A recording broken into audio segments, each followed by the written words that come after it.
Okay, welcome everybody to another episode of the Deployment Dudes. I'm here joined by my esteemed colleague Scott Hutter. Scott, how are you? Good. How you feel? Pretty good. Special guest with us here today. I'm excited. Yeah. And Clay Martin, our Kinettix's CTO, is here joining our podcast today. And what are we talking about, Scott? Yeah. Well, first, Clay, thanks for being here. Pleasure to have you. Yeah. Thanks for having me. I'm excited. So, some exciting news out of Kinettix. As of Monday, we are officially SOC 2 compliant. That's a big deal. That is a big deal. Yeah. So, we're going to dive into that today and the process and our journey becoming SOC 2 compliant. So, if you're an IT services organization out there and you're in your SOC 2 journey or considering coming SOC 2 compliant, you're going to want to tune into this. For sure. Yeah. So why don't we start off, Clay? Tell us, what does SOC 2 even mean? Yeah. So there's a long history with SOC 2. So I think it's like the American Institute of CPAs, right? This organization that for many years, going back to like the 70s, has kind of been there to validate that corporations are doing what they're supposed to be doing. And it started mainly as like a finance and accounting type thing, right? Making sure that financial statements and financial data is accurate. So like if you're an investor and you want to invest in a company, you want to make sure that the financial statements on which you're basing that investment in are accurate, right? This is where the American Institute of CPAs kind of came in. Over time, what they validated and why they validated it sort of started to change, right? And this is where we kind of get into what is we now call SOC 2, right? And I think it's SOC. Let's see, systems what is it? I'm trying to remember. I can't remember the acronym. But what it is attempting to solve is a lot of companies have partnerships. There's a vendor supply chain that are really important to companies and partnerships, right? And so if I have a company or I'm involved in a company, like my data is really important to me, right? Like the accuracy of my data, the security of my data, the governance of my data, all these things are really important to me, right? But companies, organizations, right, they don't live in a silo, right? We have all these partnerships that are really important. In today's world, there is a lot of data moving between different entities, different corporations, different partnerships, right? So how do we know as Kinettix, if we're pushing our data to another company, sharing data, how do we know they're going to treat that data appropriately, right? This is what SOC 2 is scoped for. This is the purpose of SOC 2, right? So what SOC verifies and validates is that, like as Kinettix, we're recently certified, we are handling our customers' data appropriately. Actually doesn't have as much to do with our data, right? That's specifically scoped to Kinettix, and much more to do with how we handle and manage our customers' data. So what SOC 2 is really verifying are like the specific scopes or standards around like these 7 big ideas, right? What we're really focused on is security, right, and confidentiality. Those are 2 areas that are really really important. And there's a third control that we really focused on as well. But all of these areas again are designed to ensure that we are good stewards and that we are handling the data given to us, either through automation or manually given to us by our partners. We're good stewards of that data and we're treating it appropriately. It's secure. Now, in today's world, like, I don't know if you guys sort of keep up with like all the data breaches. A lot of these are like super high profile, right? And even scarier than the data breaches, right? Like these ransomware events. these events, these breaches can completely change the trajectory of an organization. I mean, it can even be the beginning of the end in a lot of Sure. cases. And so SOC 2 is extremely important. The bar is extremely high. It's not a legal standard. We're not required by law to be SOC 2 compliant, but in today's world, we might as well be, right? Because our partners, our vendors, our clients need to know that we are trustworthy and that we are going to be good stewards of their data. Yep. And I looked it up, system and organization controls. Thank you. SOC. Thank you, Scott. Yeah. So anybody that's listening, maybe describe what was our journey like? How did we start, and then what was that process all the way to the point where we became SOC 2 compliant? And for anybody else that's maybe getting ready to start this process themselves or whatever, what can they expect? And Yeah. at least Yeah. as a comparison to what we went through. I'm curious too, just how long did it take from start to finish? Yeah, I guess probably about mid last year is when we kind of started the journey. And so I guess I can start with kind of what our journey looked like, and then maybe we can talk about kind of some best practices, some things that we learned along the way, and maybe make some recommendations. Perfect.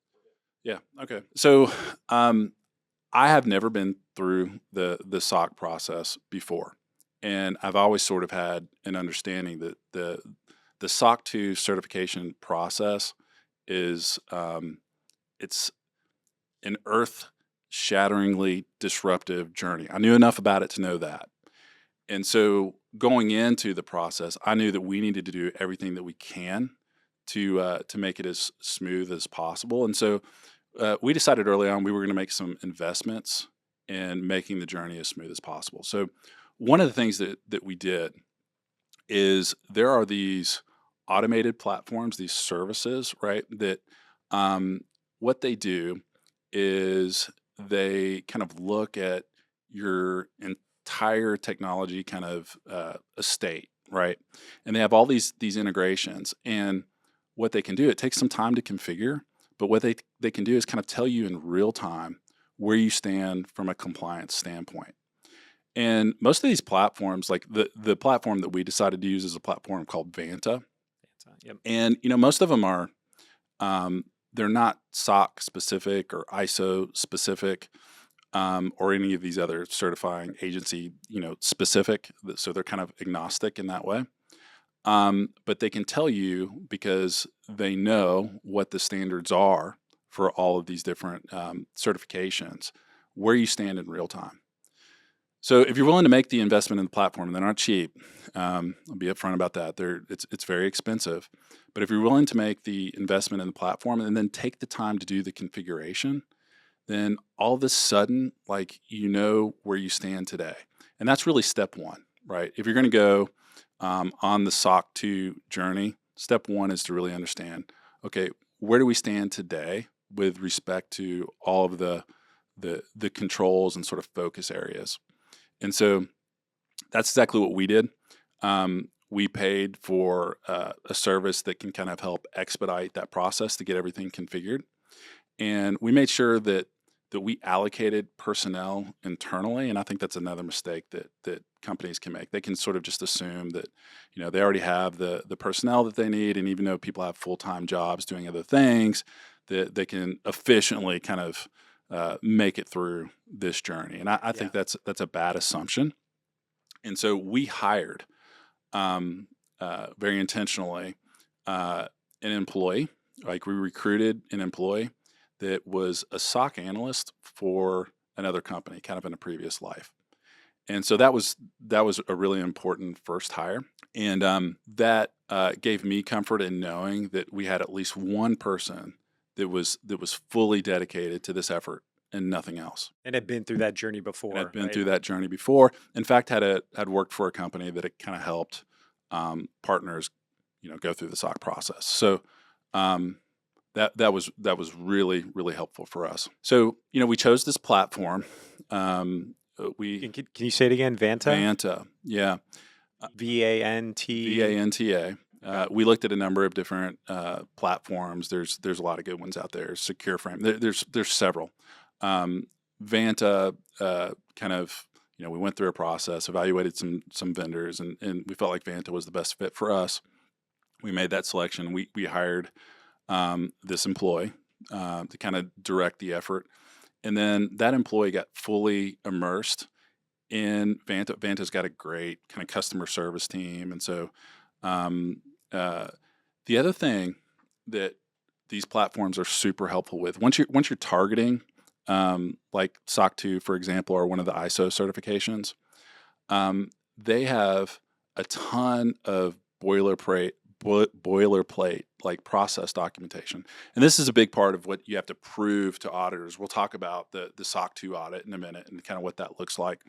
But a lot of what you have to prove is that you have the documentation in place, right? That's a big step, and so having boilerplate documentation with all these different variables in it that can be automatically populated based on all the different integrations in the framework is a great way to kind of bootstrap the process and just get you started. Now, it doesn't mean that the document gets generated for you and the work is done. It doesn't mean that at all, but it does save a lot of time. What types of documents are you referring to? Yeah, so like an example of this would be like, business continuity, disaster recovery, right? Yep. These kinds of things.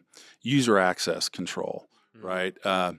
Change management. I mean, there's a lot to it, and so just knowing that the initial documentation that's generated technically will, like from a design standpoint, pass a SOC 2 audit is an important first step, and so that was really important for us. The next big thing, so you've got this platform set up, you've got all the integrations in place.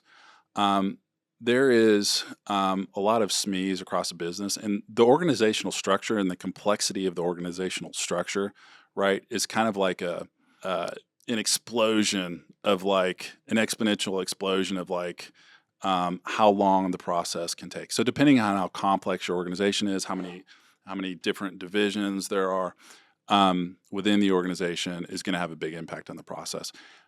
So we knew that we had to take this platform. We had this new employee. We had to create a team to support that employee, which we did. And then we had to get that team integrated with the rest of the organization, right? And so we set up meetings almost immediately with all the different managers. So like, at Kinettix, we have kind of a service organization. We have an FSO and a PMO. We have accounting and finance, and HR. We have DevOps. We have all of these different areas. And so it was really important to get. Notice nobody from sales is included in that. We don't care My intention. about sales. Yeah. Neither do we. Yeah. That's a misstatement. So it was really important to get that group of specialists for this SOC process kind of deeply integrated with the organization. And so a lot of what happened early on was we had this all this documentation that was created, and we knew that wasn't enough. It actually had to be operationalized within the organization. This, in my opinion, is the most difficult step. And I kind of knew that going in. I knew it would be the most difficult step. So it's one thing to have documentation. It's another thing to actually change your business processes to reflect and align with that documentation, right?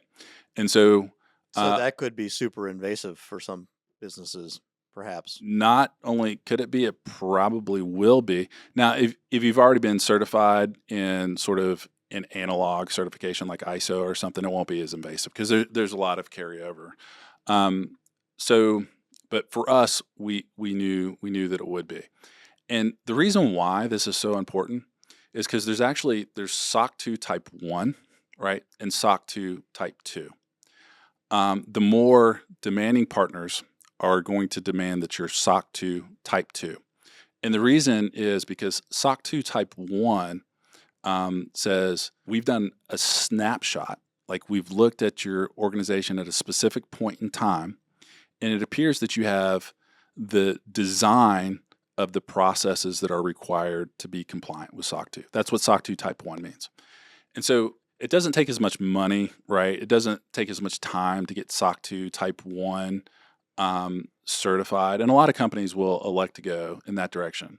Almost like liability insurance for your car, right? Yeah. Would you put it into that analogy? Yeah, yeah. So the reason why it's so critically important to actually take the time to operationalize all of these new processes, right, and all of these new standards based on all this documentation that's generated, is because the SOC 2 Type 2 audit is much different. So what that means is now you have this Vanta platform in place. You've created all this documentation that represents, your new processes and standards that are going to ensure that you're compliant. And you've now attempted to operationalize them. You then have to engage in a third party auditor, right? Um, and what this auditor is going to do is they're not going to audit a point in time. They're not going to say, okay, is Kinettix compliant today? They want to make sure that you're actually operationalizing all this stuff. And so they're going to look at you from anywhere. The audit process will take from 3 to 12 months, right? And most companies are going to choose somewhere in the middle. 6 or 7 months is maybe typically what you'd see. We wanted to expedite everything. We wanted to get certified as quickly as possible. So we chose 3 months. And that means we were audited continuously for 3 months, right? And so not only do we have to prove through a platform like Vanta that we're compliant, that platform is monitoring compliance in real time from a technical standpoint, right? And then from a process standpoint and operations standpoint, we have to prove that we are operating in alignment with all of that process documentation that we created. So like an example of this would be, the disaster recovery scenario, right? Like part of what you have to do is you have to have a specific plan in place for disaster recovery. And you can imagine this is cross-functional, right? Crosses a lot of different departments and takes a lot of alignment to create this documentation and then operationalize it. So if within that 3 months, 6 months, a year, whatever it is, while you're being audited by the auditor, if there's an event, right, and you don't execute according to the documentation that you prepared and shown the auditors, you will fail the audit, or at least you will fail that aspect of the audit. And this is why SOC 2 Type 2 is so much different than SOC 2 Type 1.